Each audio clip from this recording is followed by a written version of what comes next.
for example, a standard LX. In LX means we are using the long wavelength, and we expect to see here more than this number, for example, 800 meter. But this is not important because this is related to the material, to the brands or market. But actually we can say that the long wavelength can support normally more than the short wavelength about the distance. But here we use the SMF. Look at here, 10G base LR long wavelength, and then 10G base E means extra long. With SMF can give us to 10 kilometer in the LR wavelength, means long wavelength for LAN, and the E means extra long, can give us 30 kilometer. But we have some cables that support, some fiber optic that support more than 100 kilometer. Because of that, when we are choosing which fiber is suitable for our networks, we need first analyze our network, the distances, the buildings, and some other things related to them. After that, we need to go to the market or to the, for example, the catalogs in the market, and we can find the best suitable for example, fiber optic for our company. Let me to compare between the UTP, MMF, and SMF, the different criteria, because you know that today's in the network we are using all of these three methods. UTP means unshielded twisted pair, multi-mode fiber, and also, for example, single mode fiber.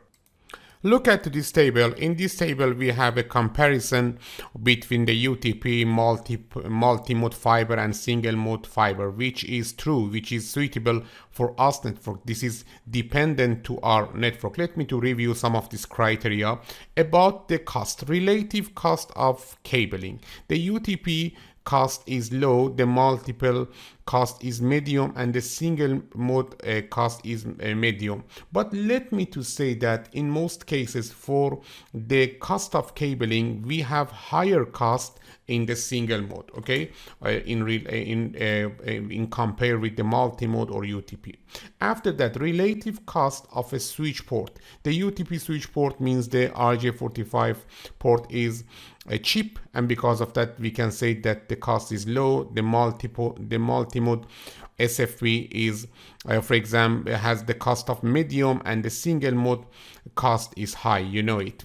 Approximate maximum distance that the UTP cable supports is maximum 100 meter. Multi-mode fiber is 500 meter, as I mentioned before, and also the single mode fiber has maximum distance of more than 100 kilometer, but here we can see the 40 kilometer. It's okay.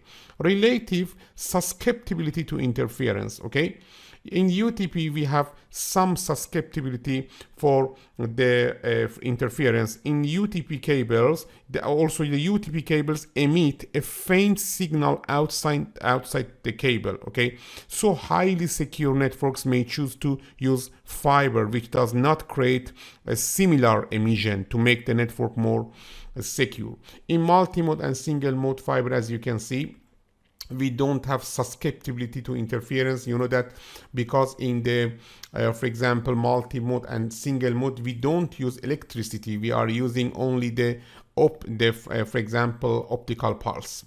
About the, as I mentioned before about the relative risk of the copying from cable emissions, as I mentioned before, in UTP we have some for example lower security. In multi-mode and single mode fiber we have higher security, and we don't have this risk. Very good. Until now we learned about the different media types that we can use in Ethernet LANs, but let me to say that the CCNA class is not the class of the detail of the media, okay, or the detail of the physical media, for example twisted pair, multi-mode fiber, single mode fiber, or some other details about this media, okay. Here we know that we can use UTP or multi-mode fiber or single mode fiber, and we use them.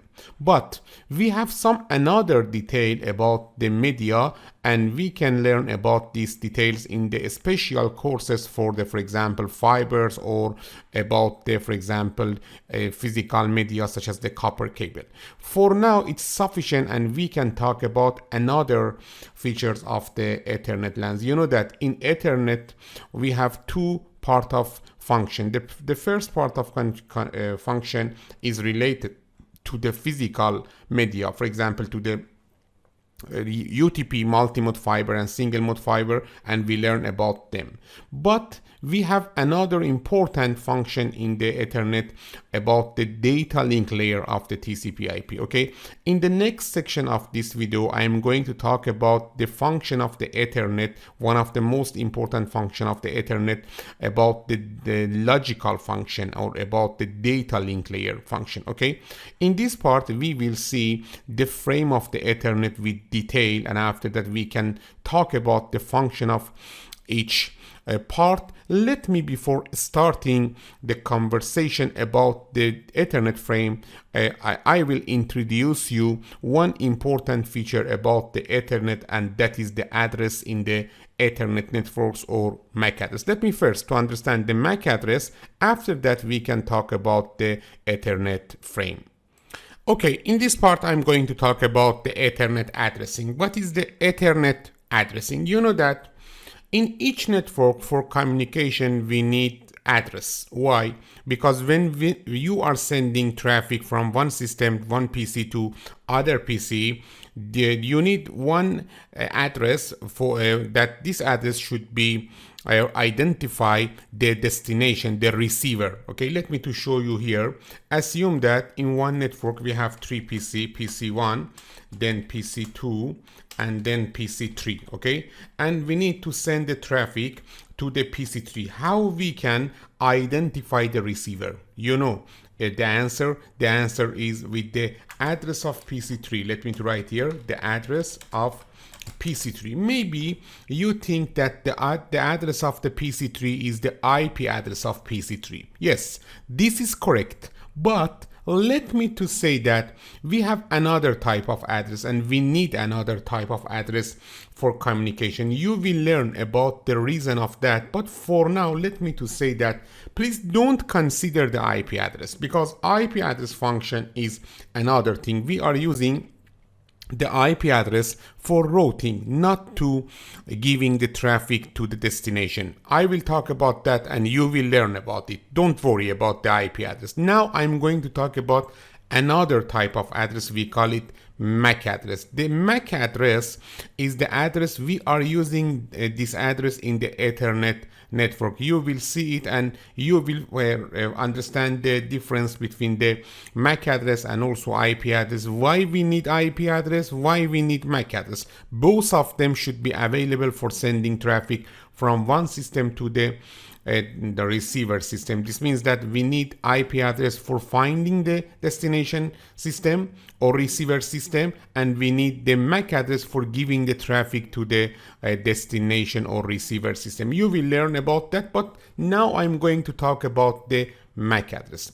Let me to say that you know that in the history we have different type of the for example LAN technology, or we have different type of the networks. Okay, in for example, one of them is Ethernet, one of them is for example FDDI, or another technology's name is the for example token ring.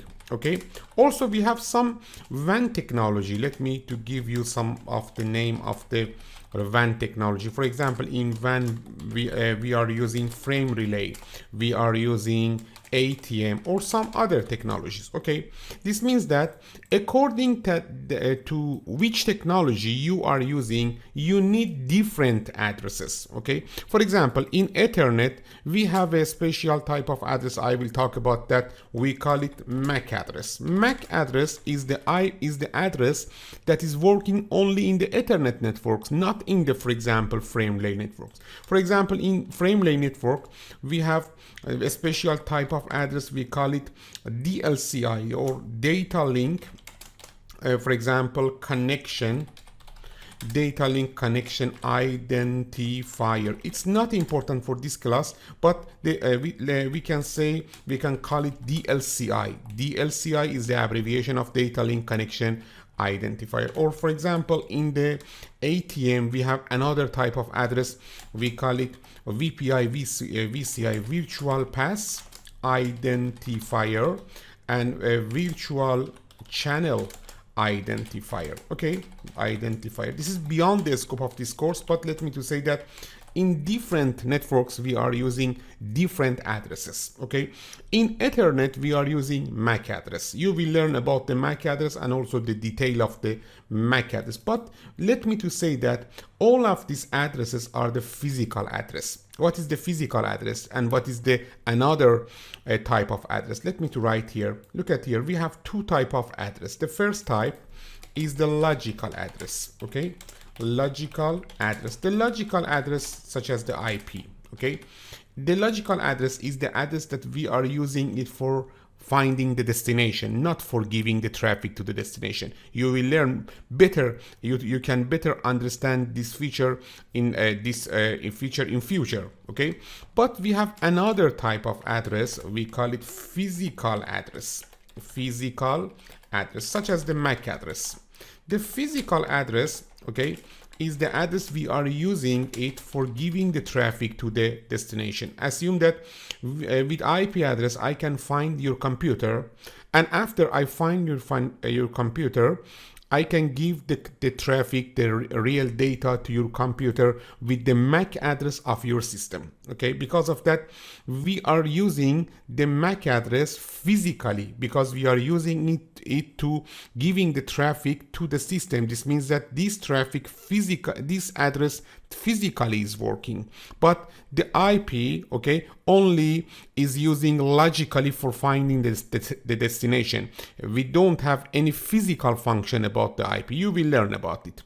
Because of that, until now you learn about that in Ethernet LANs or in Ethernet network we need address. Why? Because the Ethernet is one multi-access technology, and in this technology we have multiple PCs, multiple devices, and we need to identify the receiver with one address. For example, the address is the MAC address. Okay, and also we have another type of address in another technology, LAN technology, WAN technology. Okay, but in Ethernet we are using the MAC address. What is the MAC address? And MAC address, for example, has some specification that you should know about them. Let me talk about this. Look at here. This is a network interface card.